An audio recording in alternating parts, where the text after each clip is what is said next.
My name's Sarah Yak and this is my beautiful girlfriend Tori. For the next 4 months we'll be traveling throughout Asia and our very first stop is Japan.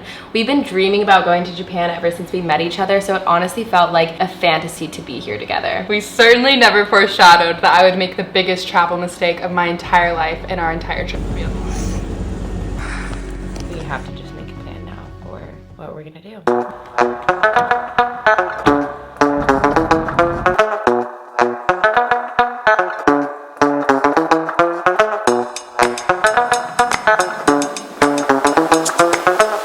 This is where everything went wrong and we didn't even know it. We went to a green tea ceremony where they have you dress up in kimonos and the traditional attire to go to one. And part of that is that they give me a purse to put my most valuable items in, and that would be my passport. So I put that in there. And then we went through our matcha ceremony with no problems and I forgot about my passport. It's something that we never really take out, but that purse was too small to fit our entire fanny packs in. So in our heads, we took out the most valuable stuff from our fanny packs and didn't even notice until days later because, again, we just never really take our passports out that much. Yeah, I didn't need my passport for anything in the next following days, so I had no idea where it was when it was getting time to go on the next flight.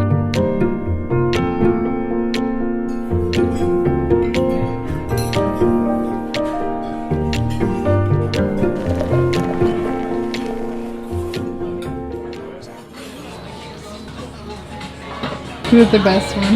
It's definitely the best one we've had so far. Look at that. Safety with the passport fiasco was a big theme, and online safety has also been a big theme in my life. I almost got hacked and my girlfriend almost got hacked on social media, which is our job. That's our income. My income relies on platforms like YouTube, Instagram, and TikTok, and unfortunately, hacking is at an all-time high. About a year ago, my girlfriend's Instagram account got hacked. It was so scary, and we barely got her account back. After that, I realized I needed to start taking my online security really seriously, so I've started to use trendmicro premium security suite, which is their most comprehensive security solution. It offers complete device and identity protection across PC, Mac, mobile phones, and tablets. It includes maximum security protection with 24/7 support, a VPN for Wi-Fi protection, which is great for me because I'm always working in public places, ID security with dark web monitoring, a password manager, and more. I wish I learned the importance of online security sooner, especially as someone whose income relies on online platforms. Between working from home, virtual learning, crypto, and shopping online, keeping your online identity safe should be a top priority. So if you're interested in trendmicro, you can use my code SARAYAK10 for 10% off, and I've also left the link in the description of this video.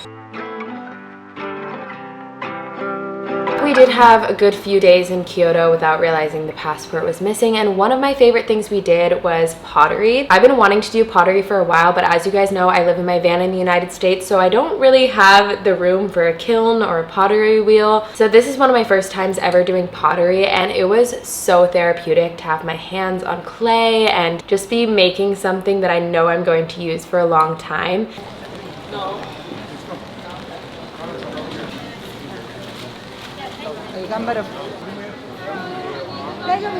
Maybe they'll have my matching earrings.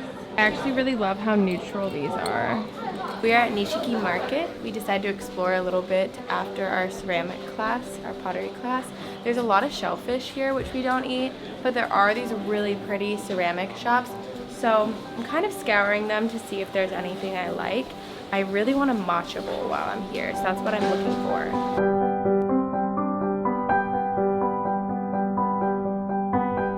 The night before we were leaving to go to Hakone, where the onsens are in Japan, I was packing my bags and putting my little fanny pack together with all my essentials in it, and I realized I don't have my passport. I immediately started to panic, telling Sarah, I lost my passport, I don't know where it is. I was searching all the crevices of my bag, like literally every inch that I would never even touch or think to put my passport in, but I was just like, needing to know where it was. After an hour of searching through my bags aimlessly to find my passport, I realized that it was gone, and my only choice was to think of other places it could be. And the only place that I could think of was the green tea ceremony that I went to a few days prior. At this point, it was really late at night and they were definitely closed. So I stayed up all night just racking my brain of where the passport could be. The very first thing we did in the morning was go to the police station nearby our Airbnb to file a report. And we also checked the lost and found there there, they said the passport wasn't there, and anxiety was just very high because that was one of the options of where it could potentially be, is turned in to the lost and found for passports. It just felt like the only other place it could have been, it wasn't there. So everything was riding on it being at the green tea ceremony. We have had the most stressful 24 hours. Last night when we were packing to take this train to Hakone from Kyoto where we were, Tori realized that she doesn't have her passport or her wallet, and we were looking it up, and basically if she doesn't have her passport, she's not going to be able to go to Indonesia because they don't accept emergency passports, which would mean that I'd be traveling solo for 3 months. She wouldn't be able to come on the group trip we're hosting, and gosh, it would have just been a nightmare. We were so emotional and stressed out, and we didn't even know where to begin with thinking of like where the passport was. But the one place that we theorized it could potentially be is the green tea ceremony. 2 days ago, Thursday the 18th, I did a ceremony here and I left my passport. You have it? Oh my god, you have it? No way. Oh my god. Yeah.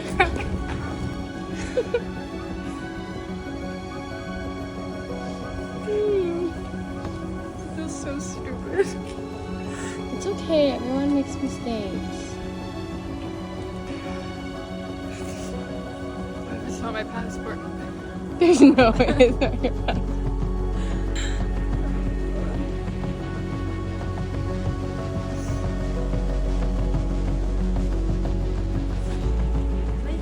not your passport. It's yesterday. Yesterday!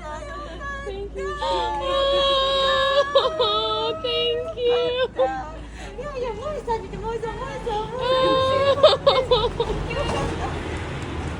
I'm traveling for 4 months, and 4 without months? it, I would have had to go back home to America. Wow, to Thank you America. so much. You can.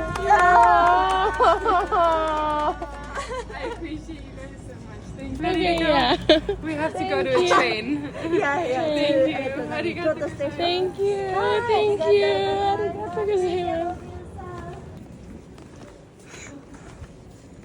They're so nice.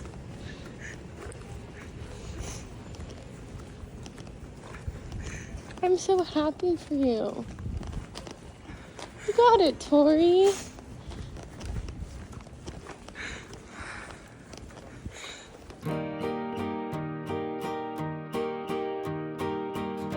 We made it to the hostel. My back hurts so bad from this backpack.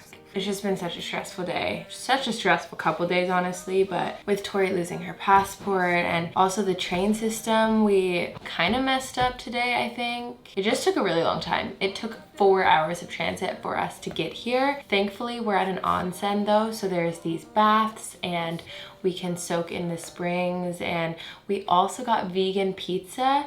So today is going to be all about relaxation and just resetting before we go to Tokyo. But first I want to make this bed. It's like a traditional Japanese futon. We will figure out how to do together because I don't think I've really done it like this. So is this the mattress cover? All of the mattresses and pads in Japan are so thin, but I've gotten used to it and I actually think it makes my back feel really good and aligned. I'm so confused by these because they are always open and they have just this cover, and I don't know if the white goes down.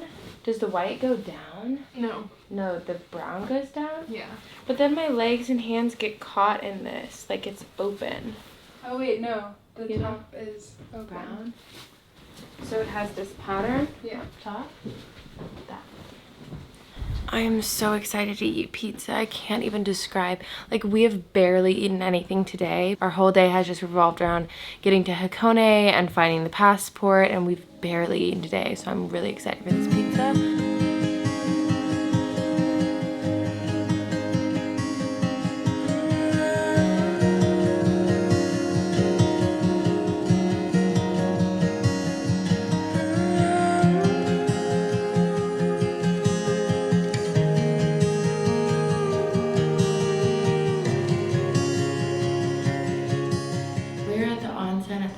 We're staying at in Hakone. The one over there that we went to last night was so hot. it was like painful to go in.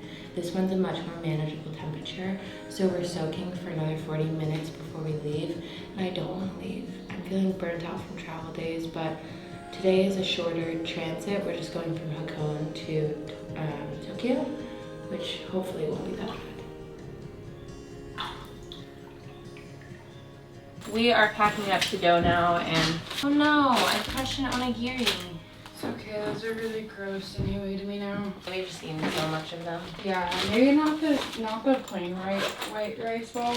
I think like I can only tolerate so much fishy, seaweedy type stuff, and a lot of them taste very like fishy. I like fishy stuff, but yeah, like I said, it's not an everyday thing. We are going from Hakone to Tokyo today, and the last thing I want to do is travel, honestly, especially with the onsen here.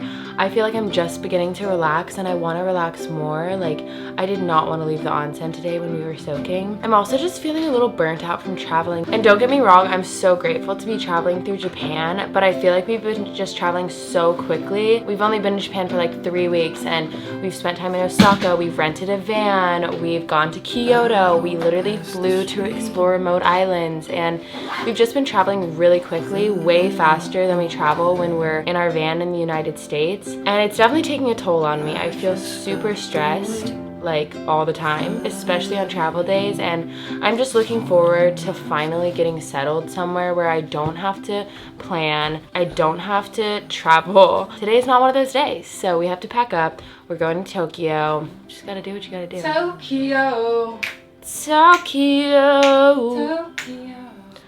Tokyo.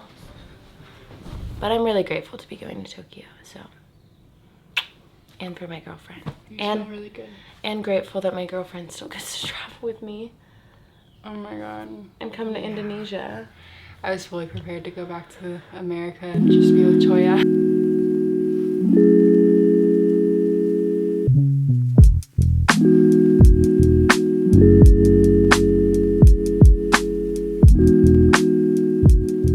Our first day in Tokyo, and we ordered a bunch of these gyozas from a vegan restaurant. Each one is a different color. They're so cute, and they also have different flavors in each one too. So we got some of them fried, some of them steamed, and we also got a caramel frappuccino, which is so good. This restaurant is a 10 out of 10. It's so good.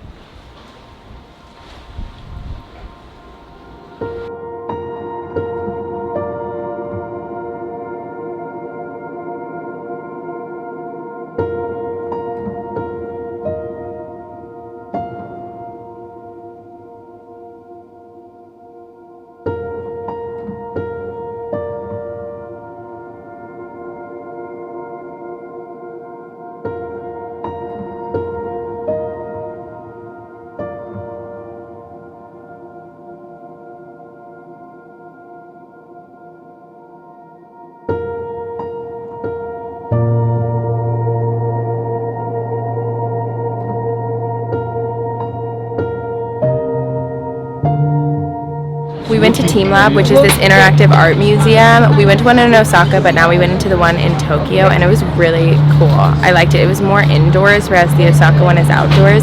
And now we're getting Uzu vegan ramen, which is right at the Teamlab. I'm gonna order so much food. I'm so excited. The reviews at Uzu are really good, so I really want to try it. This is really good ramen. We decided that it's number 2 out of all the ramen we've had, but number 1 still goes to Engine Ramen in Kyoto. That stuff is so good.